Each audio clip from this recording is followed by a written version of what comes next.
live. We're just waiting on a couple of thumbs up in the chat if you can see and hear us. That was fast, Gina. Got 2 there. 3. We might call that victory and get going. Well, welcome to another week of Lunch Money. I'm stoked to be back after being away for a few weeks. For those of you who are new to Lunch Money, we do these every Thursday at lunchtime, and they're also available as a podcast on Spotify, Apple Podcasts, and Google Podcasts. Today, hosting from Sharesies end is me, Leighton Robertson, one of the co-founders and co-CEOs of Sharesies, and I'm joined today by our head of finance, a very appropriate person to join us given the conversation today, Erin. And I'll let Erin introduce herself very soon. Today, we're also joined by Kirsty, who is the CFO at Xero, which is one of the ASX-listed companies now available through Sharesies. And I'm sure everyone here will be familiar with Xero and their success story in New Zealand. Just a reminder that if you have any questions for us, note them in the Ask a Question part below. We don't really follow the chat along to the side. And quick legal disclaimer, we're not giving any personalized advice. Investing does involve risk. You aren't guaranteed to make money and you might lose the money you start with. We don't provide personalized advice or recommendations, and any information we provide today is general only and current at the time, and that's true for the 3 of us. Finally, please be kind and respectful to your fellow viewers and listeners. Otherwise, we would need to take steps to remove you, which we absolutely don't want to do. Erin, I'll hand you over to introduce Kirsty. Thanks, Leighton. So today we've got Kirsty Godfrey-Billy with us, and Kirsty is the Chief Financial Officer at Xero, the cloud-based accounting software as a service company. In her role, Kirsty leads Xero's global financial team, drives financial outcomes, and manages the group's financial performance. Before joining Xero in 2016, Kirsty was a partner at professional services firm PwC. Kirsty is a chartered accountant and has over 25 years' experience in the finance and technology sectors across New Zealand and the UK. Welcome, Kirsty. Thank you very much. Hey, Kirsty. Hey. Yeah, really, really good to be here. Thank you for the invite. Yeah, so Erin just gave a quick update about you, but it's always better to hear straight from you about you. So could you just give us a little bit about your background and how you came to be the CFO of Xero? I mean, that's a massive, massive job title. Congratulations, and I'd love to hear more about that.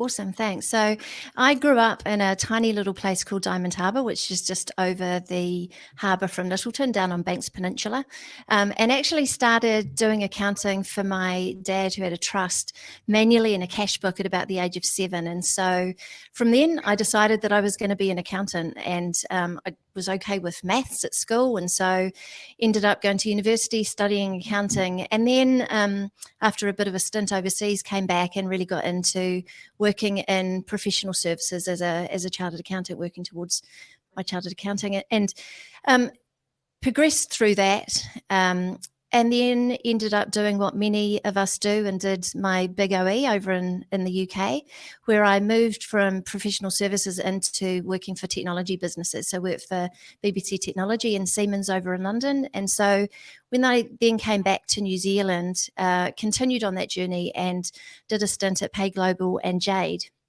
I was then asked if I wanted to come back to the PwC family, who I'd been with in Auckland before that, in New Plymouth, and so moved to Taranaki, and I became a partner there.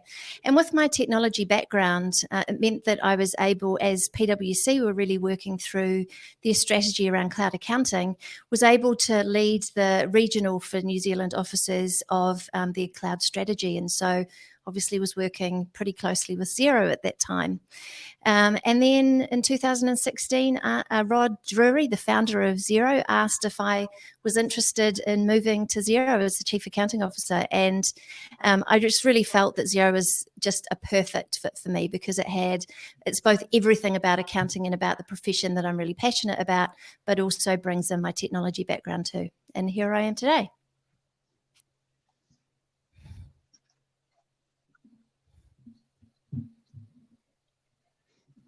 Great, thanks so much for that update. Can you just give us a little more detail on what a Chief Accounting Officer is? It's not a job title I think many would have heard a lot of, but what did that role involve?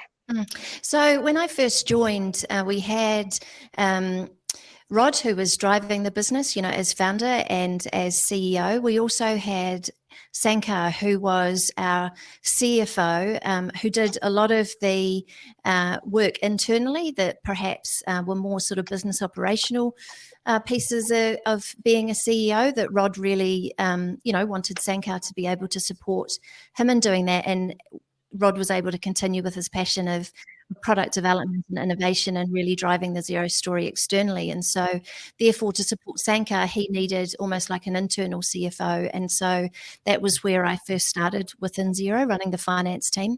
And then in 2018, Sankar left and I was promoted into CFO. So I've been CFO since then.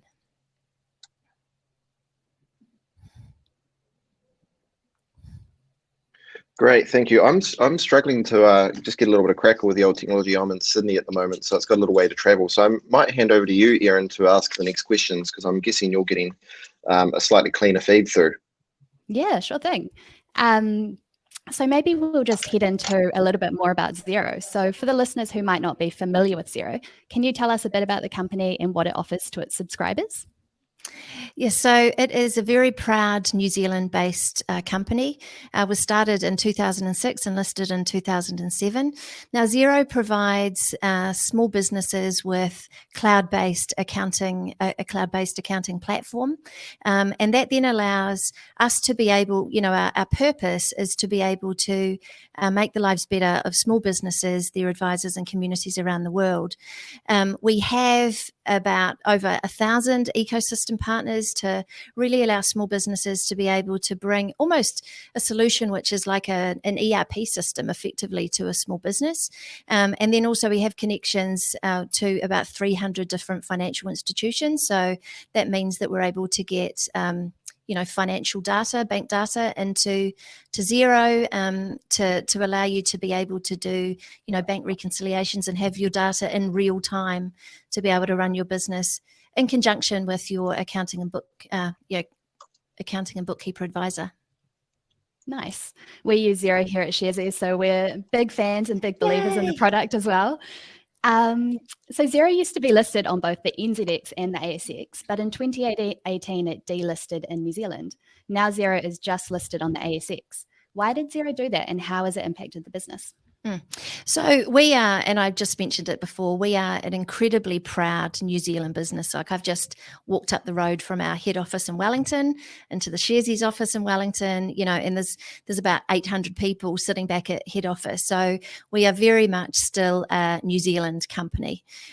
We decided though to, part of the reason was to look at increasing our liquidity and also ensuring that we were able to get additional global investment. We moved over to the ASX. And so we're still absolutely a New Zealand company. It's just that you now trade your shares on the ASX. Nice. And some listeners might not be aware that Sharesies now also offers access to the ASX. So we now have the ability to buy and sell Xero shares on the Sharesies platform as well, which we're super excited to be able to offer. So buy away. Exactly. Now we'll head into a wee bit of strategy talk. So on Xero's website, Xero is described as leading New Zealand, Australia, and the United Kingdom's cloud accounting markets, which is a huge achievement. Could you tell us a little bit more about Xero's competitors and what sets you apart from them? Yeah, so I think the really important thing to understand around Xero is that we are really a disruptor. And so we were born in the cloud and have only ever been in the cloud with a clean platform that ensures that we only need to look after, one set of technology, which is very different to a number of our competitors who started off on desktop and now are trying to make that change to the cloud. The really other amazing opportunity for us is that outside of Australia and New Zealand, there is only about 20% cloud adoption. So that means there's 80% of small businesses and accountants and bookkeepers that are not on the cloud. So can just imagine the difficulties that they would have had through COVID, where they were, effectively in lockdown in their own homes around the globe and only still really reliant on either the manual process of pen and paper or an Excel spreadsheet or a desktop solution and the phone and emails connecting in with the accountant, where the 20% that were on the cloud were able to easily work really collaboratively with the accountant and bookkeeper to ensure that they were able to get themselves through COVID. So, I think there's huge amounts of opportunity. And in New Zealand, cloud adoption is probably at 50%. So there's still 50% of small businesses out there that could do with the cloud as well. Huge opportunities. I actually was doing a little bit of reading about you this morning, Kirsty, and I read a quote that I found really interesting.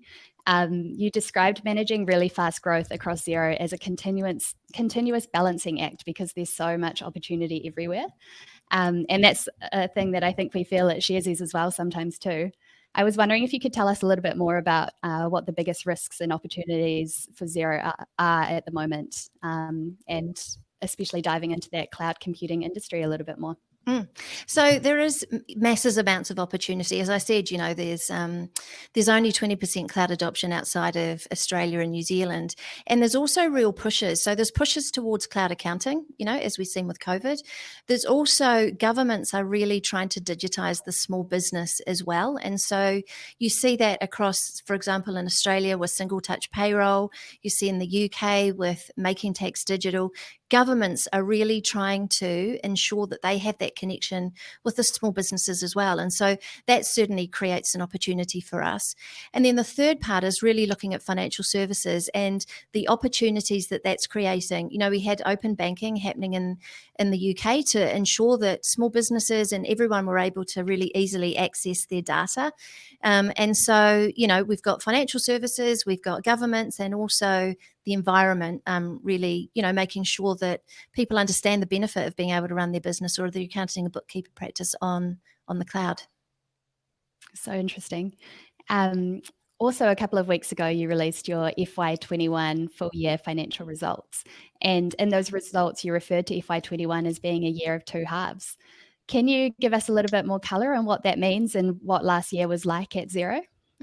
So it's really interesting. If you go back and think about what life was like for us all 14 months ago, and, for the listeners that are down here in New Zealand and Australia, like we have been so incredibly lucky if you compare the situation that's been happening, particularly in the Northern Hemisphere through the UK and North America. Melbourne obviously is just going into, lockdown again, and it just, But we have been really lucky here. But still, 14, 15 months ago, we were thrown into a global pandemic and really didn't know what that was. Around the globe, nobody really was sure about how bad this was going to be, how long it was going to go on. And so the first half was really about, firstly, ensuring that we were protecting Xero and doing everything that we could to support our customers through that time. And so making sure that they were easily able to access any government assistance that was available to them, and ensuring that they had the education piece around, where they could access that. We also ensured that they were on the right, subscription level. So if they needed to save money, they could certainly work their way down. And then if they needed to close their business, they're absolutely able to put their subscription into sort of hibernation as well. And so not have any fees. But then when they wanted to come back up again onto Xero, all their data was still going to be there for them. So we really focused on the customer. We really focused on our business. And the way in which we focused on the business was looking at a number of different revenue scenarios, depending on how bad things got. And then making sure that we could pivot our cost base to match in with all of those revenue scenarios, particularly making sure, though, that we continue to really invest in the product and technology area, because we want to be able to continue to look at long-term growth of Xero. So that was really about the first half, really, bringing our cost base down. It was good because it showed everybody, including the investment community, that we're able to dial up our cost base however we want, depending on what opportunity we see. And then in the second half, we really started to see markets start to open up, not only across ANZ, but really surprisingly across the UK, Asia, North America as well. areas that, as I was saying, still in lockdown, but it was almost as though those areas of the world realized that they needed to, there was going to be light at the end of the tunnel. Vaccines were starting to come out and they just needed to get through it. So, we had a really strong growth half in H2. It was actually the most subscribers we've ever added in a half, of 288,000 around the globe. And so it was this really different, I suppose, year of two halves. It must have been so interesting to be a part of that and a part of those conversations during the peaks of COVID as well. It's really, as a finance professional, you can, this is really finance's time to shine in a business. It was good. And you've obviously done a really great job of that. Thank you. In the second half of the year, you spoke about that growth that you saw and all of the new customers that you onboarded, and that did flow through to your financial results as well. So your EBITDA, or your earnings before interest, tax, depreciation and amortization, grew 39% and net profit grew 16%. Were there any key takeaways out of that growth or core drivers that you want to make us aware of? So I think I will refer back to the question that I just answered before around the fact that it was a year of two halves. So we continued to have really good growth, potentially better than we may have had, depending on how bad COVID actually did get around the globe. And so with that increased level of revenue and the cutback of costs in the first half, it did mean that we were able to, that flowed through the P&L into EBITDA, EBIT profit, and also the cash balance that we had at the end of the year. In H2, very different half. And so therefore that's when we saw the opportunity. That's what we put our spending back up to levels which were more like pre-COVID levels. And so therefore sort of in the future, we, as within our outlook statement, we see so much, as you were saying before, so much opportunity around what we can do to continue to grow Xero in the long term. And so we really want to invest that cash that we generate back into the business. And so our outlook statement was just ensuring that everybody still understood that really we want to be able to generate long-term value within Xero, which means putting the cash back into the business, taking the opportunities as we see them.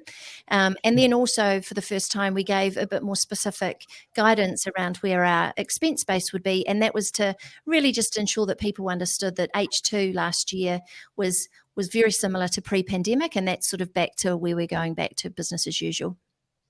Nice. Leighton, do you want to ask a couple of questions for Kirsty? Yeah, I'm back. I moved to my hotspot, so the Wi-Fi problems are gone. Super interesting chat there. There's a few, I've got a niche question as a start, but you were talking about finances, time to shine and stuff through these areas, but I'm interested what it's like, because I don't expect there's that many people working in the finance departments of businesses that are actually that, you literally offer an accounting product. So like, do you have much of the way of input into the product and things like that, or is it still pretty well defined? Yeah, so I think, that does make a real difference, because there aren't many, as you say, many businesses where the finance department is actually the specialist in what the business does. So that is really special and unique about Xero. And I have amazing experts within my team on every part of accounting, not only just within the, financial control area of understanding all of the different accounting standards and things, but also around, tax and payroll and, even the way in which we do AP and just working out exactly what good looks like. And when I came into Xero just over 5 years ago, my aspiration was to ensure that Xero's finance function was delivering and getting the same benefits out of the technology that we have as small businesses can get out of Xero, and really making sure that we're partnering with the business, being able to provide them with insights, which is now what the accountant and bookkeeping profession can do for their clients with the use of Xero. So it is, I feel incredibly, incredibly lucky to be the CFO of Xero, which is, as I said, it's like the perfect job, because it's not only really shaping and driving insights out of the product, which allows accountants and bookkeepers to provide a better service to their small businesses, but then also it's got that technology side to it as well. So it's really looking at where the future should be. And That's very cool. So your subscribers grew to 2.7 million, I think the number was, which was an increase of about 20%, so around 450,000 customers, which is more than Sharesies has in customers total, which I don't think so much speaks to Sharesies' size, more to the massive size that Xero has got to now as a New Zealand founded company. But where are these subscribers coming from now? Like, what sort of geographies are they predominantly coming out of, and where are you really seeing this growth? So, and I'm sure Sharesies will get there in time. It's an amazing company. Yeah, so we are currently in New Zealand. We have physical presence in New Zealand, Australia, Asia, South Africa, the UK, and North America. And so we did see, and this is what is so amazing about FY21, through COVID, we saw growth in every one of our regions. And in that second half, standout performances, in a number of cases, either record or second to best halves ever in regions. New Zealand had its best half in H2 that it's had for years and years. And this is in an environment where cloud adoption is probably at about 70% in New Zealand. And so it's really just continued to accelerate in New Zealand. Australia, had its second best ever half in H2, followed by the third best half ever being H1. So, Australia's really driving growth. The UK has seen massive growth as well. It did have a challenging first half as COVID really set into the UK, but has really started, as I was saying before, we've got into sort of COVID norm and has really picked up subscribers there as well. And then North America as well, that had an amazing second half too. It had its second best ever half, North America, only second to the best half, which was when we acquired HubDoc subscriptions. So, there's growth everywhere. Asia as well had an incredible growth. You see rest of world, which includes, Asia and South Africa, that grew by 39%. It was just phenomenal results across the globe. And that's where we really see that, that they're starting, small businesses and accountants and bookkeepers are really starting to see the benefit of cloud accounting, and then with the assistance from governments helping them to digitize, and then also financial institutions wanting to be able to provide different products and services to them too. It's sort of the stars are all aligning around the globe. Yeah, it's very cool to hear all those countries and stuff rolled out. Like, everyone, inherently how much of a success story Xero has been, but when you hear them in pure numbers as well, it's quite eye-opening, I think. Which brings me on to the next question, because I know it baffles me sometimes and a lot of our the people investing through Sharesies, which is you announce them, everything you say here sounds very positive, looks very good. Share price falls 13%, I think, on the day, despite achieving what seemed to be positive results in growth, revenue, profit, and customer and other key metrics. So why do you think this was the case from where you were sitting? Well, I think, I obviously keep an interest in it, but we're not driven by the share price.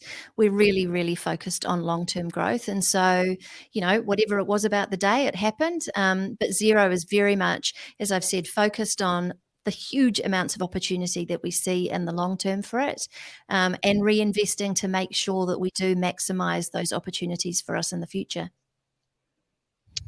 Great. So when you're looking at SaaS, or software as a service company reports, it might be good just to define SaaS, because I'm sure there's lots of listeners who would like to know that. Is it something that's thrown around in investing circles a lot?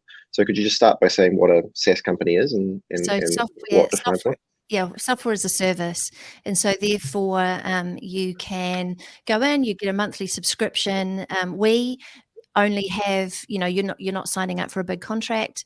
You go month to month, and you pay for the software as you use it, as the service every month. Great.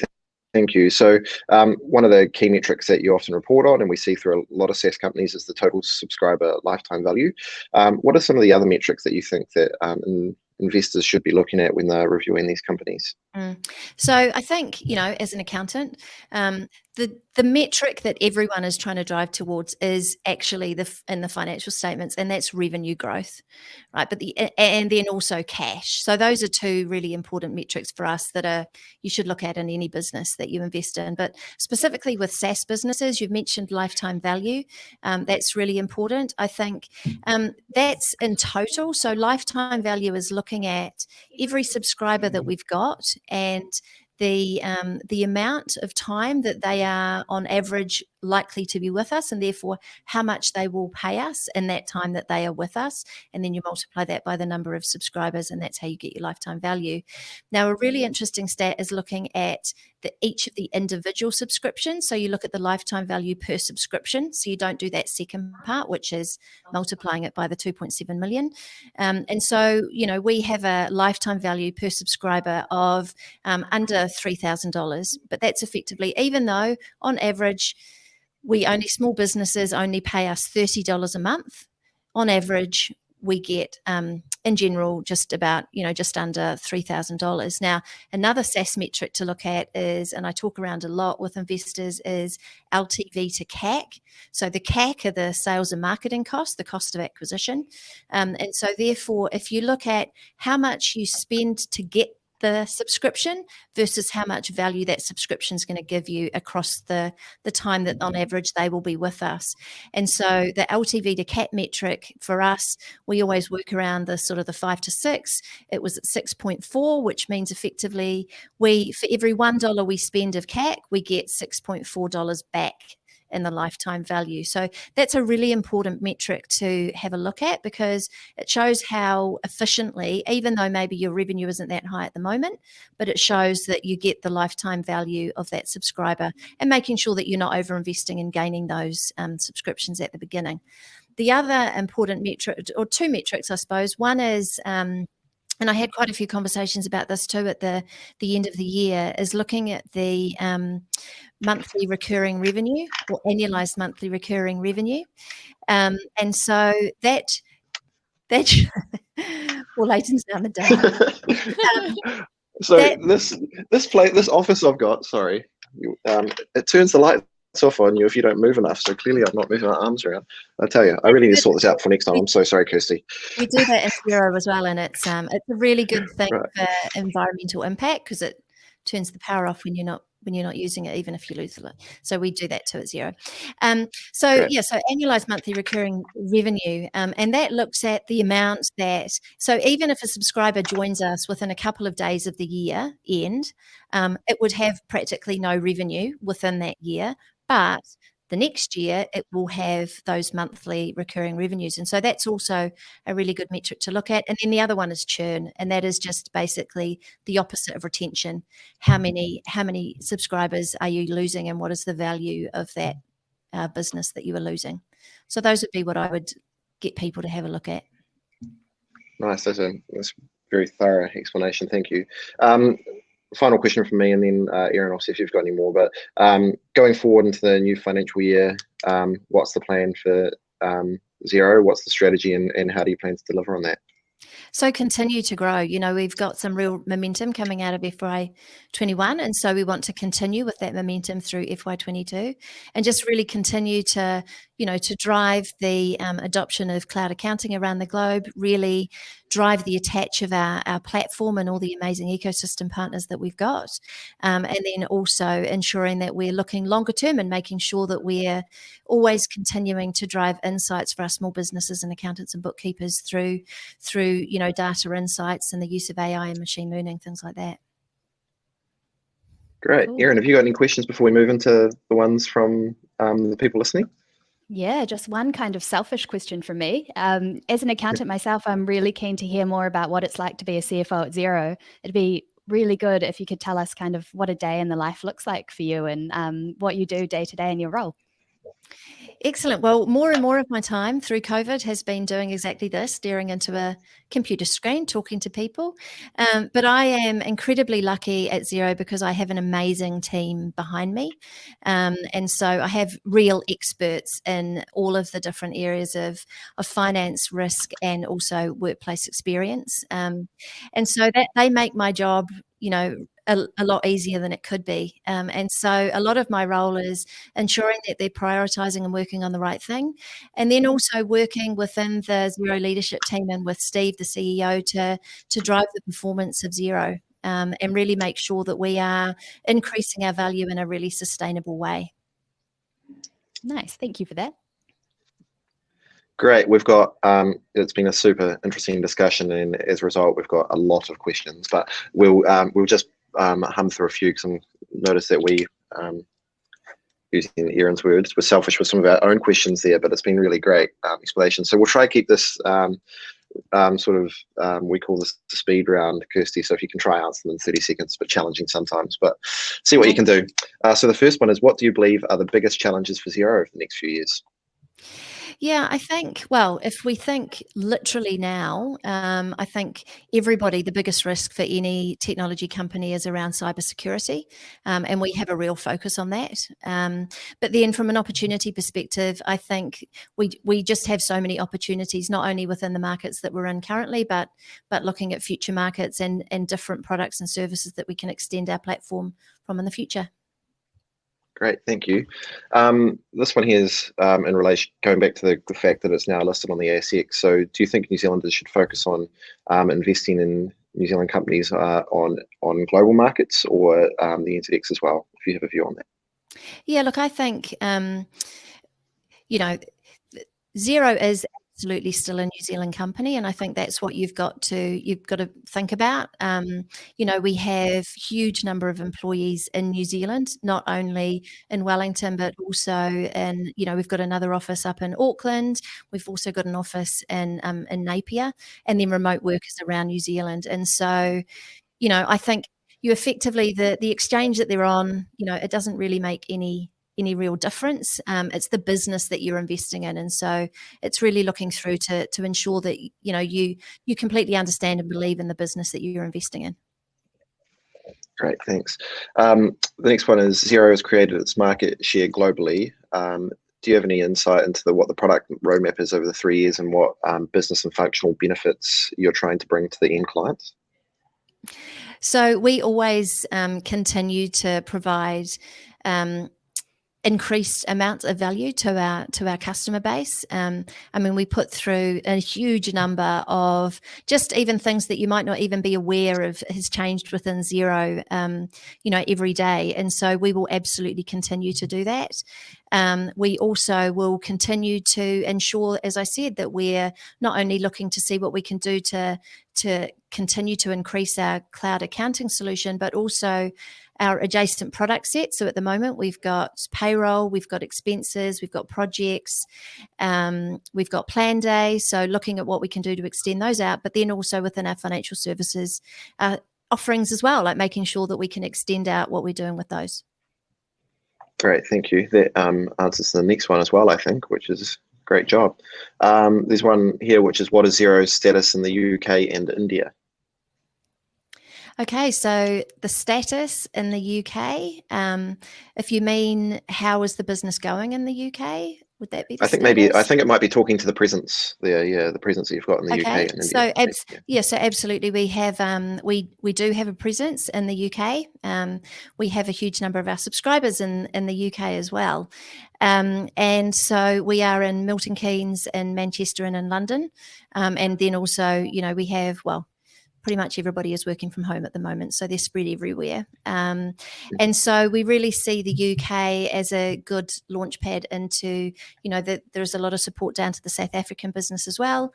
So that's definitely part of our core strategy going forward. There's only cloud adoption in the UK of about 30% at the moment, so masses of opportunity. And there's also, and this would take longer than 30 seconds, but if anyone's interested, get in touch with me, because there's Making Tax Digital Phase 2 and Phase 3 coming up over the next couple of years as well.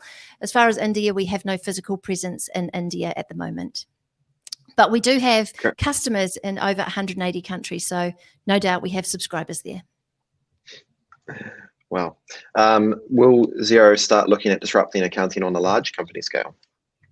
At the moment, we really see the benefit of focusing on the small business. There's so much opportunity, as I've said, within that small business. In saying that, as your business grows, you are able to grow within the Xero product stack, and then also use some of the ecosystem partners to be able to really create that ERP system, which I'm sure you're doing at Sharesies. So we're certainly not looking at going into massive enterprise anytime soon. But if you look at who we are able to service at the moment, it is, quite an extensive range. Great, thank you. There's a question here from Alan, which is I'm going to save you potentially a lengthy answer on, and also potentially a minefield answer, but we might take this offline. It's around so the question is, I'm keen to invest in Xero, however it does not qualify under the Australian share exemption, which I think is the tax treaty stuff. I was wondering why it does not qualify, as it affects one's choice whether to invest in Xero rather than invest in a company on the ASX that does qualify under the exemption. So Alan, I think we'll take that one offline, but I think it's a great question. We might like to write in a bit more detail rather than try force Kirsty into a 30-second answer now, if that's okay with you as well, Kirsty. Yeah, totally. Yeah, cool. All right, well, we've got time for one more question here. So scrolling back up to see where the top ones are at the moment. So pandemic-led disruption, enhanced innovation, and changes in status quo systems. I don't want to go through more pandemics, nor do we, but you still think that companies have learned that the sudden change could be good outside of external pressures forcing them to do it? And do you have a view on that generally, on, I guess it's asking around the massive adoption we've seen over the last year and how that's sort of been forced on us, but also quite a good thing. Yeah, well, I think, you'd be really hard pushed to come up with a better example of why you should be running your business on the cloud or your practice on the cloud than a global pandemic where you literally are stuck at home. And so therefore, it has ensured and encouraged people to be able to work in a different way because they want to be able to access real-time data.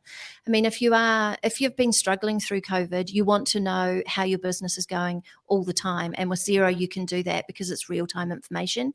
If you're on a desktop, an Excel spreadsheet, a paper-based, that's far, far more complex. And so you can look to make sure that you can pay your payroll next week, or, look to see who owes you money and chase them up. You can do it in real time. Likewise, if you found this as an amazing opportunity and you've really grown, you also need to be able to make sure that you can fund that growth, fund your working capital. And so again, you need to be able to manage your business really, really closely to ensure that you can either afford to, buy the increased inventory, be able to fund those increasing debtors, whatever it is. And so I think this has just been a good example of getting people to see how it is better to be able to really manage their business, because that's what they've had to do through COVID. Great, thanks. I know I said that was going to be the last question, but I've seen another one here, which I think we really should ask, given we've got the time with you. So it's any advice that you've got for young entrepreneurs or accountants, specifically financial, such as raising capital, minimizing financial risk. Thank you. Yeah, so I think it comes back to what I was saying before. It's just around really managing your business. Forecasting is incredibly important. The way in which we dealt with COVID was, as I said, different revenue scenarios. What would we do to our cost base depending on where we saw that revenue going? But then also being able to really pivot the cost base back in when you see the opportunity. So forecasting is incredibly important. And then I think for accounting and it's working really closely with the business to ensure that you're giving them the insights to allow them to be able to make the right decisions. Great, thank you so much. I think we'll leave it there, and I just want to say thanks so much, Kirsty. The Sharesies vision is to give people with $5 the same money opportunities as people with $5 million, and I'm sure you spend a lot of time speaking with investors in that higher end, but we very much appreciate your time coming and speaking with us as well. Been really valuable. Erin, I'll hand it over to you to see us out. Thanks, Leighton, and thanks everyone for tuning in. And again, a very special thanks to Kirsty for joining us today. Next Thursday, we're going to be joined by Janae Tibshirani. She's the press gallery reporter for interest.co.nz, and we're really lucky to have her on Lunch Money because we'll be discussing all the ins and outs of this year's budget, which is big news for us at the moment. So you can register through the link in the chat, and I hope everyone has a really great weekend, and we'll see you next week. Thank you all. Thanks, everyone.